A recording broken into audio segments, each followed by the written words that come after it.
Yurdumynyň Beden terbiýe we sport baradaky döwlet komitetiniň meýnamasyna laýyklykda geçirilýän sport bäsleşikleri ýokary ruhbunetlige besenýär. Boks boýunça 17-18 ýaşlylaryň arasynda Aşgabat şäheriniň birinjilik ugruna tamamlanan ýarış ussat turganlary ýyza çykardy. Birinjilik ugrunaky bäsleşikler gyzykly tarapdan häsiýetlendi.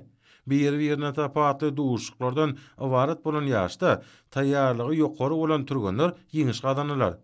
Aşgabat şäheriniň ýaşlar goramasynyň Aşgabat şäher beden terbiýe we sport baradaky baş müdiriniň goramagyna geçirilen ýarış hünärmenleriň uluklanmasyna eýe boldy. Gadakly ýaş tälimçilere her bir turganyň okuýy boýunça netije çykarmaga mümkinçilik berdi.